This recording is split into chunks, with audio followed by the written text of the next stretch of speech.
Du 7 au 9 juin 2022 se sont tenues à Cotonou les premières rencontres des hautes juridictions ouest-africaines en charge du contentieux électoral. Étaient présents plusieurs présidents de cours constitutionnelles et suprêmes de l'espace CEDEAO, dont celles du Bénin, la Sierra Leone, le Niger, le Libéria, le Togo, le Ghana, la Côte d'Ivoire et la Guinée-Bissau. Dans cette optique, le docteur Francis Gabriel Oquet, dans une riche présentation, a mis en lumière quelques notes sur les défis des juridictions en charge du contentieux électoral en Afrique de l'Ouest. Félicitations de la Commission aux membres du comité de suivi du réseau des juridictions constitutionnelles ouest-africaines en charge du contentieux et confirmer par la même occasion la disponibilité de la CEDEAO à toutes les étapes pour la finalisation. L'objectif est de mettre en exergue, en 4 points, quelques facteurs qui font partie des défis auxquels sont confrontées les juridictions en charge de la gestion du contentieux électoral en Afrique de l'Ouest. M. Oquet a ainsi donc révélé l'importance de la justice électorale, la qualifiant de pierre angulaire de la démocratie, dans la mesure où elle aide à garantir la légalité du processus électoral et à protéger les droits politiques des citoyens.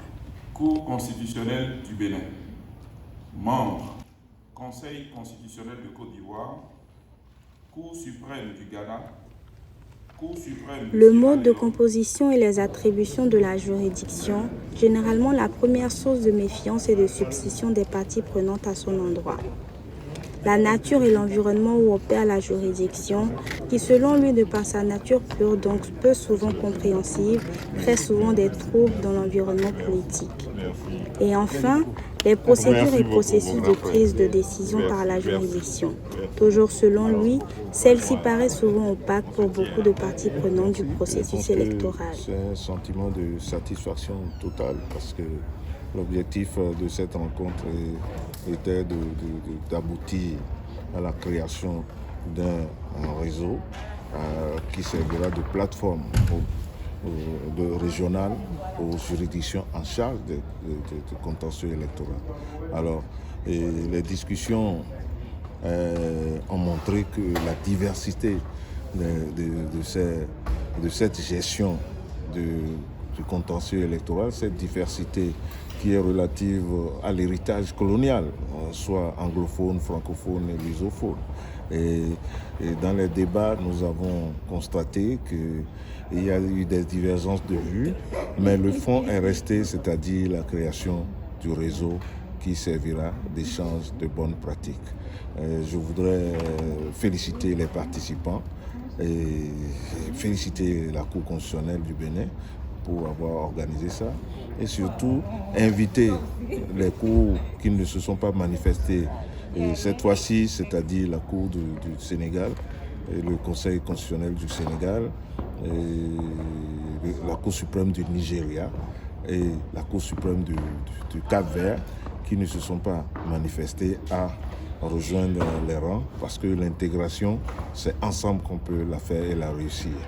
Et j'exhorte aussi les 3 pays actuellement en transition qui vont bientôt retourner à l'ordre constitutionnel de rejoindre les rangs afin que nous soyons au complet, que ce soit les 15 États et qui participent à ce réseau, à cette plateforme. C'est ensemble qu'on peut réussir. Personne de nos jours ne peut réussir, ne peut rester en autarcie. Et c'est pour ça que la CEDEAO s'évertue à mettre les moyens, à offrir le cadre aux différentes structures pour qu'elles puissent échanger et se soutenir.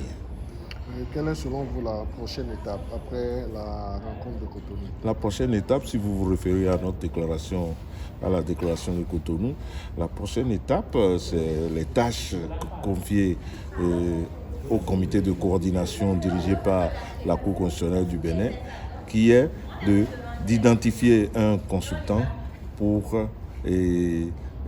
discuter avec les différentes juridictions des documents fondamentaux de ce forum. Donc, c'est la prochaine étape. Si ce consultant finit son travail, ce sera soumis à un groupe d'experts de la région pour apprécier la qualité du travail avant que nous puissions convoquer la seconde rencontre des juridictions en charge du contentieux électoral pour consacrer les documents et avoir l'engagement de tout un chacun. On espère que les 15 États seraient déjà dans les rangs et pour que nous soyons au complet. Et vive l'intégration régionale. C'est bon. Merci.